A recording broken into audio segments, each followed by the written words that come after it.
ADR. Promoting dialogue. It's midday in Dakar, 1 p.m. in Lagos. Good afternoon. Welcome to Newslink on West Africa, Democracy Radio, 94.9 FM, and around the world at wadr.org. Here are the top stories. ECOWAS kicks off 39th Mid-Year Statutory Summit in Freetown to assess its administrative, financial, and institutional performance. Challenges confronting our region can only be achieved through sound financial management, responsible stewardship of resources, and institutional performance. AU Commission chair arrives in Bamako to renew high-level dialogue after 5 years of Mali's suspension from the Continental Organization. Frequent power outages affect Niamey residents, impeding economic activities. Just yesterday, I had to bring 2 of my daughter's outfits with me so that if I touched one during the night, I could feel if it was wet and change it. Fresh attacks leave at least 27 residents dead in Benue and Plateau State, north central Nigeria. Please stay with us for details of these stories and more. On the news, this is Augustine Bill Coley. Thank you for being with us. We begin in Sierra Leone, where the 39th meeting of the ECOWAS Administration and Finance Committee is underway in the capital, Freetown. Delegates from ECOWAS member states and community institutions are gathering for the 3-day meeting to review the bloc's administrative, financial, and institutional performances. The summit, which opened on Sunday, is expected to produce recommendations aimed at strengthening accountability and improving the efficiency and effectiveness of ECOWAS institutions.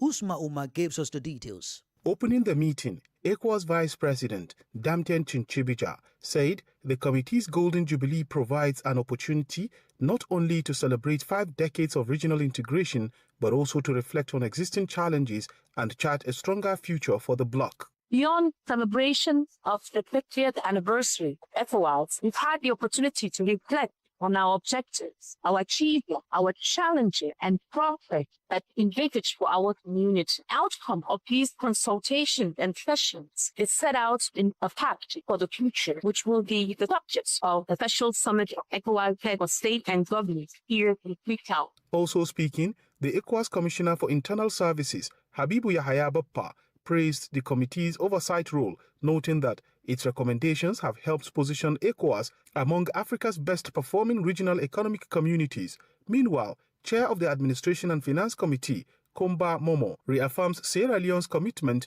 to working with member states and ECOWAS institutions to advance regional integration, peace, security, and sustainable development. The challenges confronting our region, including security threats, economic vulnerability, climate change, youth unemployment, and the need for stronger regional institutions, requires that we continue to improve the efficiency and effectiveness of ECOWAS. This can only be achieved through sound financial management, responsible stewardship of resources, and enhanced institutional performance. Over the next 2 days, delegates will review reports on budget implementation, human resources, institutional performances, and other governance matters to improve efficiency and accountability across ECOWAS institutions. The committee's recommendations are expected to strengthen the prudent management of community resources and enhance the credibility and effectiveness of ECOWAS interventions across West Africa. Usma Umar-Faid that report. The chairperson of the African Union Commission, Mahmoud Ali Yusuf, is in Bamako for a 2-day official visit aimed at strengthening engagement with Mali's transitional authorities. His visit comes as Mali remains suspended from the AU's decision-making bodies following the 2021 military takeover. During his stay, Yusuf is expected to hold talks with transitional president General Assimi Goïta, with discussions likely to focus on political transition and relations between Bamako and the African Union. Veronique Njai tells us more. Upon his arrival in Bamako, the AU Commission chairman, Mahmoud Ali Yusuf, was welcomed by Mali's Minister of Foreign Affairs, Abdoulaye Diop. He later held initial talks focused on issues of mutual interest. However, neither side has disclosed details of the discussions. During the visit, Yusuf is expected to meet with Mali's transitional president, General Assimi Goïta.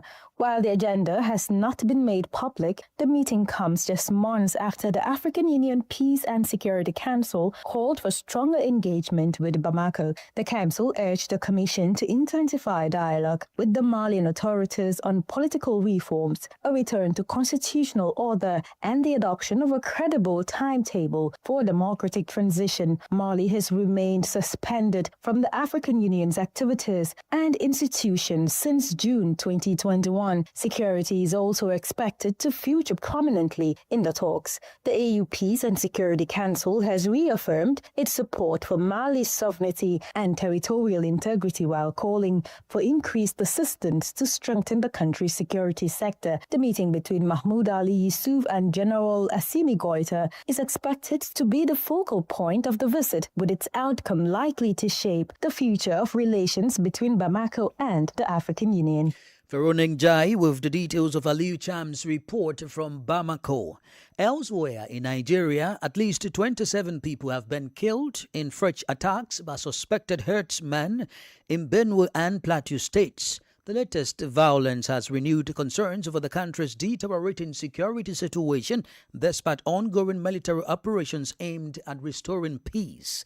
The attacks come amid repeated calls for stronger protection of rural communities where recurring violence has displaced families and disrupted livelihoods. WADR correspondent Yechenusa Setu reports. In Benue State, 18 people were killed after suspected armed herdsmen attacked Akbachi village in the Ugboju community and Otukpo Nobi community in Otukpo local government area over the weekend. Witnesses say several houses were destroyed during the attacks, forcing residents to flee their homes, while many others sustained injuries. In neighboring Plateau State, 9 members of the same family, including a 2-month-old baby, were killed when gunmen attacked Kum and Wereng camp communities in Riom local government area. The fresh attacks have sparked renewed fears among residents of the two states, where recurring violence has continued to threaten farming activities and community life. Security agencies say efforts are underway to track down the attackers, while local authorities have called on residents to remain calm and cooperate with security personnel. The latest incidents come weeks after similar attacks in Benue and Plateau left scores dead, prompting renewed military deployments and calls for stronger intelligence gathering to curb the violence. Security experts warn that beyond military operations, lasting peace will require improved community policing, early warning signs, and sustained efforts to address the underlying causes of recurring violence. For WADR, Yechinusa Setu in Abuja. More stories coming up on West Africa Democracy Radio. Newslink continues. We turn to Niger, where residents of the capital, Niamey, are facing repeated power outages that have persisted for several weeks. The electricity disruptions are raising concern, particularly as the city experiences extreme heat, while businesses and other economic activities continue to be affected.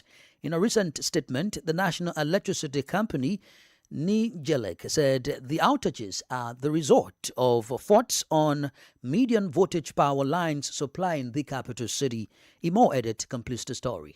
For the past few days, the Nigerian capital Niamey has once again been experiencing frequent power outages. The situation has become unbearable for many families, especially during intense heat. Adam Osman, a mother, is worried about the health of her children. Just yesterday, I had to bring 2 of my daughter's outfits with me so that if I touched one during the night, I could feel if it was wet and change it. The children also wake up late at night crying. These recurring power outages are also affecting economic activities. Sitting in his workshop, Abdul Nasir Bubakar, a tailor, complains about the power outages that are disrupting his business. With this power cut, we can't keep our appointments with clients because we can't work during these outages. Our small generator is saving us. Meanwhile, Malik Mohammed, one of his clients who went to pick up his clothes for a wedding, had to wait for several hours because of the power cuts.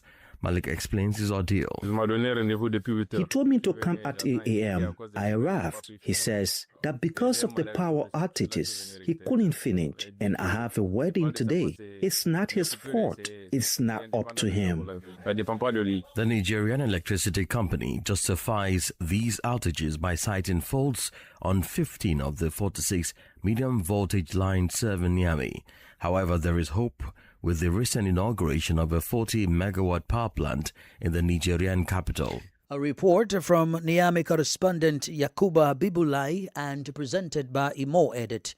We turn to Liberia now, where debate is intensifying over the suspension of Dempster Brown as chairperson of the Independent National Commission on Human Rights. In a suspension notice issued by the presidency 2 weeks ago, Brown is accused of forging fellow commissioner signatures on a petition to the Supreme Court, failing to convene statutory board meetings, and unlawfully withholding commission's compensation. However, the suspended chair insists the accusations are false and politically motivated. WDR's Monrovia correspondent Ibrahim Paco reports. The executive mansion says Dempster Brown's suspension from the Independent National Commission on Human Rights remains in effect pending the outcome of the Ministry of Justice investigation into the allegations against him. However, Brown rejects claims that he acted outside the Commission's mandate, maintaining that all major decisions, including the filing of a Supreme Court petition, were approved by the Board of Commissioners. Nobody wants to operate within the framework of the law. The disrespect for the rule of law is what getting the comment bringing down. Let them formulate that human being to damage my character. The international community is concerned about it. They call it what is happening. The suspended human rights chairman also expresses concern about what he describes as an unauthorized entry into his office after his suspension. He announces a legal request for an official investigation into the matter. Even the vehicle that I was using, I carried over to GSA. He wanted to get it because no, they can't do it to him. He went and carried armed policemen, putting fear in the weapon. Meanwhile, Liberia's human rights community and the civil society organizations are raising questions over President Joseph Boakar's decision to suspend the RNCHR chairperson. While welcoming an independent investigation into the allegations against Brown, the groups say the process must not undermine the Commission's independence. They also questioned the appointment of an acting chairperson, arguing that any action affecting the institution should strictly comply with the law governing the Human Rights Commission and the Paris Principles on the independence of national human rights institutions. For Newslink on WADR, Abraham Parker, Monrovia. Benin's National Assembly has adopted a new law repealing provisions of the Electoral Code relating to the National Autonomous Electoral Commission known as SINA. This decision, taken during the weekend, formalizes the temporary suspension of the institution, whose members' term expire on July 14.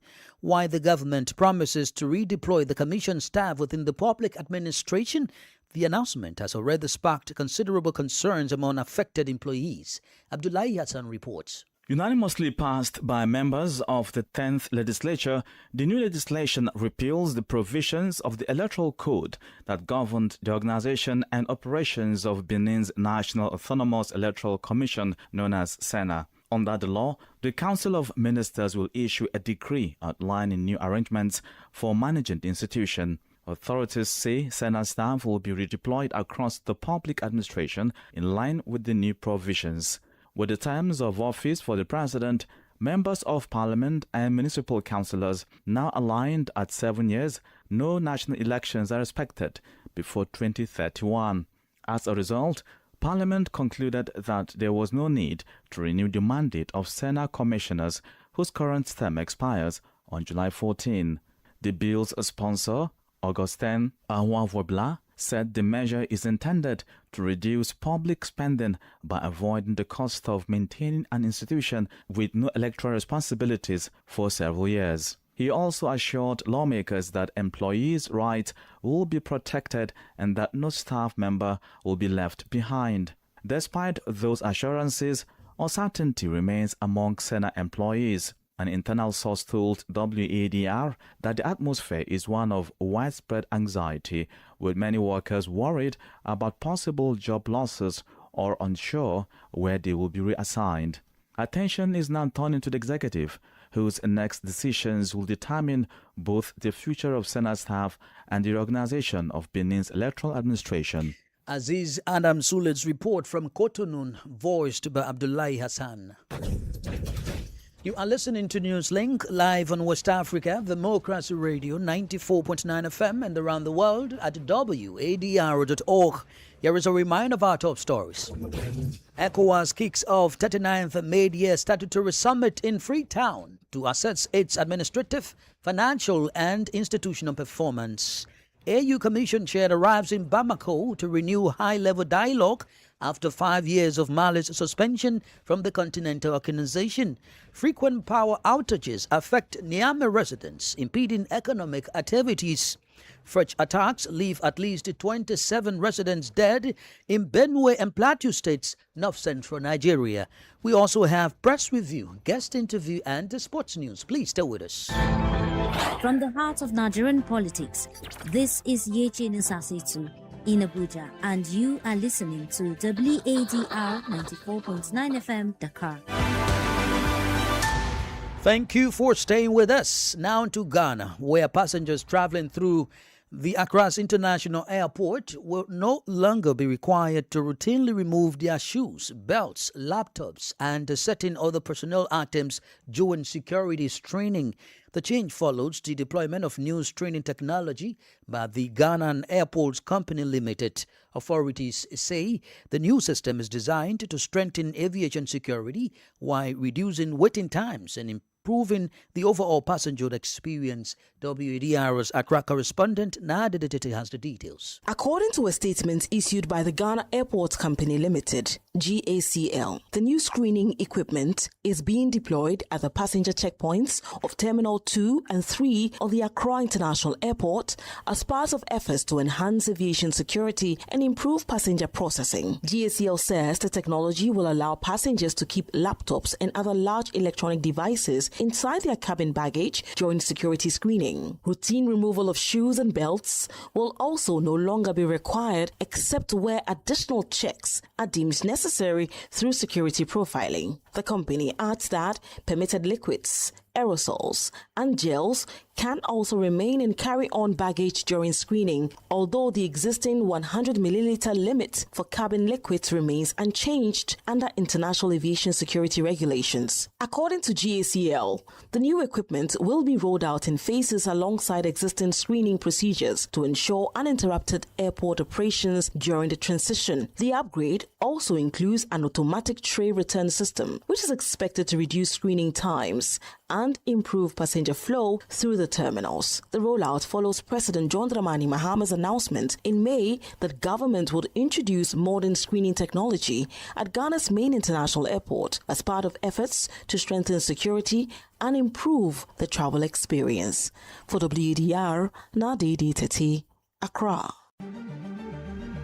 This is the newspaper review. Stay abreast and find out what the top stories are in your country. This is the newspaper review. The newspaper review. Well, let's rejoin Yeche Nusasitu in Abuja for the press review. Greetings. The leading story across the media today is the rescue of the Orire school children. Vanguard reports that operatives of the Department of State Security tracked down and arrested several wives and children of the kidnappers in different communities and cities across the country. This is what led to the rescue. Another story from Vanguard, however, reveals that a 60-year-old headmaster has allegedly been abducted by unidentified gunmen, and they are demanding a ransom of 30 million naira. Now let's check the Nation newspaper, which says arrested wives of the kidnappers found to have links with the nefarious activities of their spouses will face trial. The children, however, will be released. Nigeria Police Force reveals that over the past 24 hours, the force rescued 12 kidnapped victims, arrested 15 suspects, and recovered firearms, ammunition, stolen vehicles, and military accoutrements across 11 states and the Federal Capital Territory. And now The Guardian. Police to arraign Director General of the controversial Presidential Foreign Intervention Promotion Council, Adeniyi Adeyemi, on Tuesday. And in The Punch, family of 28-year-old Nigerian Army officer who died during an operation to rescue abducted teachers and pupils in Oyo State says it is struggling to come to terms with the loss. And that's it on Press Review. Back to you in the studio. Yechenu Sasetu with the press review from Abuja. Politics, Analysis on major news. social matters, and all. This is A Guest. Well, attention is focused on AU Commission Chair Mahmoud Ali Yusuf's visit to Bamako, which is aimed at strengthening engagement with Mali's transitional authorities. His visit comes as Mali remains suspended from the AU's decision-making bodies following the 2021 military takeover. As discussions unfold, what could be the positive outcome of this visit? WDR spoke with Austin Igbe, Wadimot's liaison to ECOWAS, regarding this question. I think with the visit to Mali should resonate to getting Mali back on track democratically and otherwise. And I think it's an important meeting because Mali does play a huge role in the safety of the Sahel region. As of this moment, the Sahel region is going down gradually. It's not something that is going well. If Mali falls to the terrorist organizations, it may greatly impact on, as far as Nigeria, it may impact on the neighboring countries. Of course, I won't remove Algeria, even though Algeria is a bit far from the city center. But that notwithstanding, if Mali falls today to terrorist organization, it will signal a very wrong trajectory for West Africa and, of course, for Africa. Do you think the discussions were centered on maybe lifting the suspension on Mali, or is it a policy shift or simply routine diplomatic engagement? First, it has to be routine diplomatic engagement, and I'm too sure that it will detour into conversations around those suspension issues and all of that. But I think that Mali is at a crossroad, and Mali should yield a call for African Union's lifting of that sanction so that African Union can properly support with the crisis in the Sahel and intervene as a continental agency. And I'm sure by the time African Union does settle with the Mali, and they may snowball the beginning of conversation with ECOWAS. Mali does need ECOWAS. I repeat, Mali needs ECOWAS.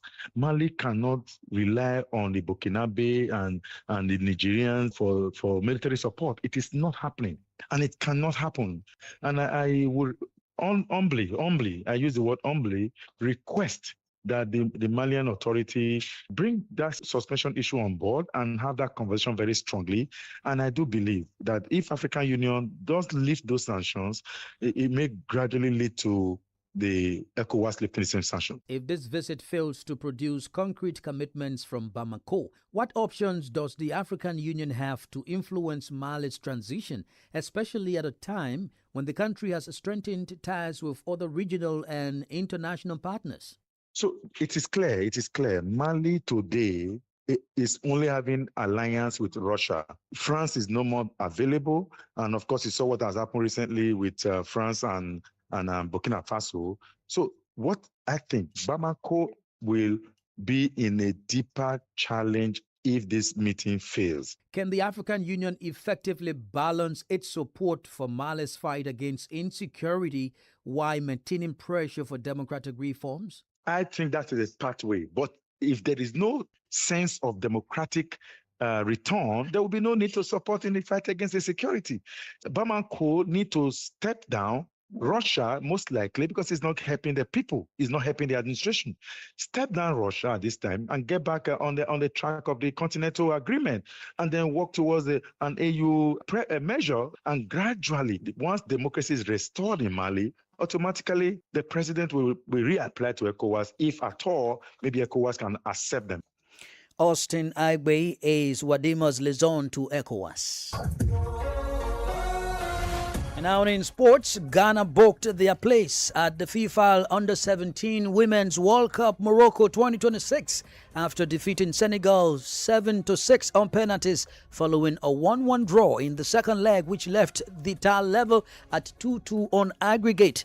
In a fiercely contested West African derby, the Black Maidens held their nerves in a dramatic penalty shootout to become the second African nation to qualify through the final round of the continental qualifiers. Senegal made the brighter start and took the lead after 10 minutes when Mam Jara Jallo found the back of the net, putting the visitors ahead of the day and increasing the pressure on the host. Ghana responded just before halftime through Saidatu Wahab, who capitalized on the defensive lapse to level the match and restore parity on the tide. Both teams created opportunities after the break, but neither could find a decisive goal. The two sides matched each other before Ghana eventually prevailed 7-6, converting 7 of their 8 penalties to seal qualification for the FIFA Under-17. The defeat for Senegal brings an end to the impressive qualifying campaign after pushing one of Africa's most successful youth teams all the way to penalties. And two-time world champions France front-runners to add another one to their tally face European champions Spain in the biggest match so far of the 2026 FIFA World Cup. History is within touching distance for Les Bleus, who can become only the second European nation to play 3 successive World Cup finals after West Germany. But standing in France's way is a slick and sturdy Spain. The familiar foes with whom they share a storied rivalry. Tuesday's opening final fourth fixture will be a clash of styles. France's fury, irrepressible attacking, going up against Spain's controlled, careful game. That's the latest in the world of sports. With that, we've come to the end of this edition of Newslink on West Africa, the Democracy Radio, broadcasting from Dakar, Senegal. Thank you for listening, and many thanks to Ismaila Kamara and Sheikh Njai for the technical support. Do interact with us via our social media platforms, including X, Instagram, and Facebook at WADR English. I am Augustine Curley. Good afternoon. We thank you for listening to Newslink in Nigeria on Love FM Abuja and Darling FM Owerri.